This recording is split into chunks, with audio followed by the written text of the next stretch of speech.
Nama asli Dracula adalah Vlad III Dracula. Dalam bahasa Rumania, Dracul berarti naga, sedangkan akhiran Ulea artinya anak dari. Hal ini karena ayahnya yaitu Vlad II bergabung dengan Ordo Naga, sehingga disebut Vlad II Dracul. Vlad III Dracula juga dikenal dengan nama Vlad Tepes, yang artinya Vlad sang penyula. Hal ini karena dia sangat kejam, yaitu menyula korbannya. Sula sendiri adalah metode pembunuhan dengan cara menusukkan tiang pancang sebesar lengan orang dewasa ke bagian dubur korbannya hingga tembus ke dadanya dan mendirikan pancang tersebut. Vlad III lahir di Sigosara, Transilvania, bagian dari kerajaan Hungaria.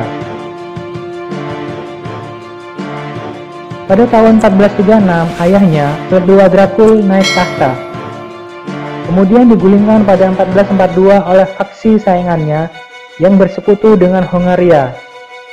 Namun dia berhasil mendapatkan jaminan dari Kesultanan Ottoman untuk mendapatkan tahtanya kembali dengan syarat akan membayar upeti kepada Sultan. Pada usia 13 tahun, Vlad III dan Radu, anak dari Vlad II Dracul, diserahkan ke Ottoman untuk dididik dalam lingkungan Utsmaniyah. Meskipun mendapatkan pendidikan, Vlad III sama sekali tidak senang berada di tangan Turki Utsmaniyah. Dia marah dan sangat cemburu kepada adik kecilnya Radu, yang mendapat julukan Radu Selkrumos atau Radu yang tampan. Karena sifatnya yang kasar kepada gurunya dan wataknya yang keras, maka Vlad III dipenjara, dipukul, dan dihukum cambuk. Sementara adiknya Radu berperilaku baik dan bersahabat dengan anak sultan pada waktu itu, yaitu Muhammad Al-Fatih. Radu kemudian memeluk agama Islam dan menyandang gelar Bey atau kepala suku. Hal ini diduga kuat menjadi dasar Vlad sangat benci terhadap Ottoman dan adiknya. Vlad III juga membenci kerajaan Hungaria dan ayahnya sendiri yang menurutnya tega menukarkan dirinya dengan Kesultanan Ottoman atau Utsmaniyah. Sementara di Wallachia, pada bulan Desember 1447, terjadi pemberontakan para bangsawan yang didukung oleh pejabat kerajaan Hungaria, yaitu János Hunyadi, yang memberontak kepada Vlad II Dracul atau ayah dari Vlad Dracula dan dibunuh di dekat Balteni. Kakak tiri tertua Vlad menjadi buta dan dikubur hidup-hidup di Targoviste. Kemudian Vladislav II diangkat oleh János Hunyadi menggantikan Vlad II Dracul. Untuk melindungi Wallachia jatuh ke tangan kerajaan Hungaria, Kesultanan Utsmaniyah menyerang Wallachia dan menempatkan Vlad III sebagai penguasa Wallachia. Setelah itu, sebagian besar pasukan kembali ke Turki dengan menyisakan sebagian kecil di Wallachia. Tanpa pernah diduga, ternyata Dracula murtad dan berkhianat. Dia menyatakan memisahkan diri dari dinasti Utsmaniyah. Para prajurit Turki yang tersisa di Wallachia ditangkapi. Setelah beberapa hari disekap di ruang bawah tanah, mereka diarak telanjang bulat menuju tempat eksekusi di pinggir kota. Di tempat ini, seluruh sisa prajurit Turki dieksekusi dengan cara disula, yakni dengan ditusuk duburnya dengan balok runcing sebesar lengan, kemudian dipancangkan di tengah lapangan. Dalam hitungan bulan, Hunyadi menyerang kembali Wallachia dan kembali menempatkan sekutunya Vladislav II menjadi raja. Vlad kabur ke Moldavia dan mendapatkan perlindungan dari pamannya, Bogdan II. Namun dibunuh oleh Peter III Aaron, akhirnya Vlad III Dracula pergi ke kerajaan Hungaria untuk meminta pertolongan.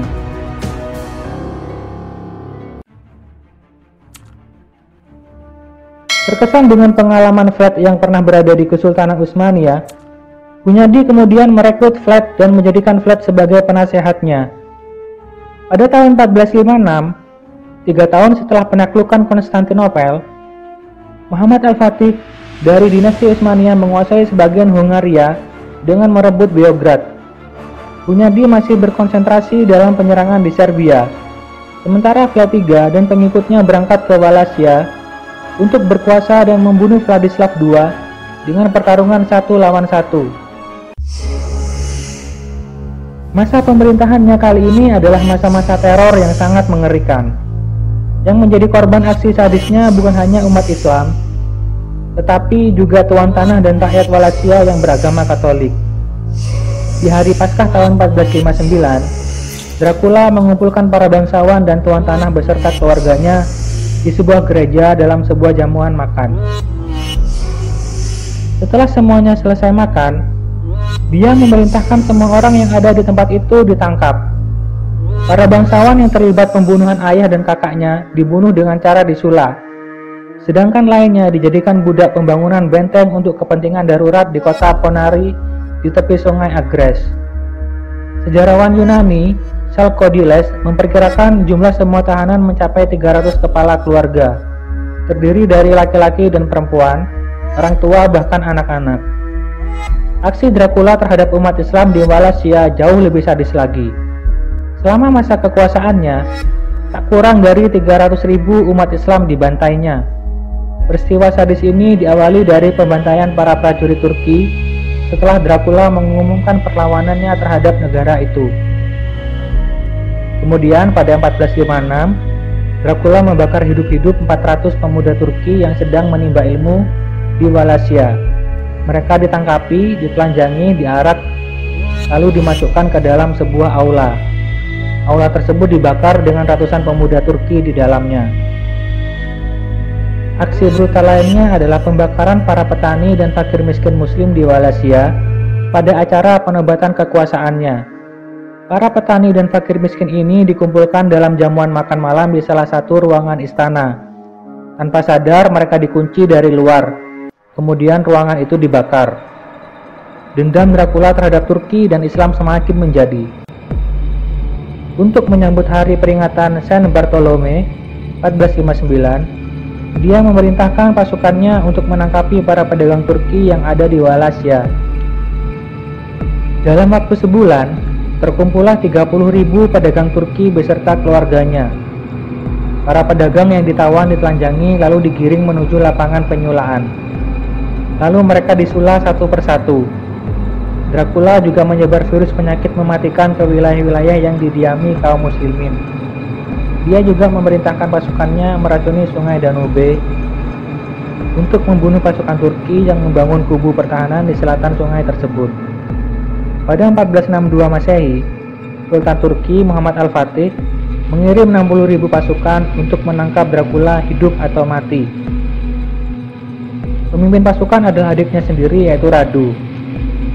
Mengetahui rencana serangan ini, Dracula menyiapkan aksi terkejamnya untuk menyambut pasukan Turki. Sepekan sebelum penyerangan, dia memerintahkan pasukannya untuk memburu seluruh umat Islam yang tersisa di wilayahnya. Terkumpullah 20.000 umat Islam yang terdiri dari pasukan Turki yang tertawan, para petani, dan rakyat lainnya. Selama 4 hari, mereka digiring dengan telanjang bulat dari Trgoviste menuju tempat sungai Danube. 2 hari sebelum pertempuran, para tawanan disula secara massal di sebuah tanah lapang.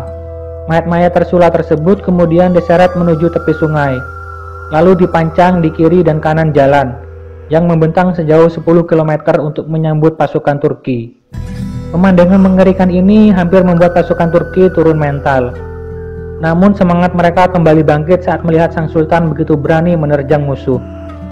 Mereka terus merangsek maju, mendesak pasukan Dracula melewati Trgoviste hingga ke benteng Punari. Pasukan Turki yang dipimpin Radu berhasil mengepung benteng Punari. Merasa terdesak, istri Dracula memilih bunuh diri dengan terjun dari salah satu menara benteng. Sedangkan Dracula sendiri melarikan diri ke Hongaria melalui lorong rahasia. Dari benteng Ponari, ketiga atau Dracula melarikan diri ke arah barat menuju daerah Brasov. Ia segera menemui Raja Hongaria yang baru yaitu Matthias Corvinus, tapi dia malah dijadikan tawanan di istana Visegrad. Untuk mengambil hati keluarga kerajaan, Dracula masuk agama Katolik. Ia pun ditempatkan di villa di areal kerajaan. Di sana ia bertemu Ilona Silagi, seorang perempuan keponakan Raja Matthias. Setelah resmi menikah, ia mengabdi kepada Raja Matthias. Pada bulan Juli 1375 Masehi, ia kembali menyerang Wallachia dengan bantuan Pangeran Stephen Báthory dari Transilvania dan Pangeran Stephen the Great dari Moldavia. Dia berhasil menguasai Wallachia kembali. Pada masa kekuasaan ketiga ini hanya berlangsung setahun saja, karena setelah berhasil menaklukkan Wallachia, duo Stephen meninggalkan Flettida Dracula, sehingga Flettida Dracula hanya memiliki sedikit pasukan saja. Di saat kekuasaan Dracula mulai memudar, dia ditugaskan untuk menghadang serangan dinasti Utsmaniyah yang besar. Waktu itu dinasti Utsmaniyah merangsek menuju Eropa Barat. Flettida memimpin pasukan yang berjumlah kecil ke Danau Snagov yang akhirnya berhadapan dengan pasukan Utsmaniyah. Pada bulan Desember 1476, akhirnya ia meninggal dunia dalam perang itu. Kepalanya dipenggal dan dibawa ke Konstantinopel sebagai bukti, lalu dibuang ke sungai. Mayat Dracula yang tak berkepala akhirnya ditemukan di tepian Danau Snagov oleh biarawan Snagov.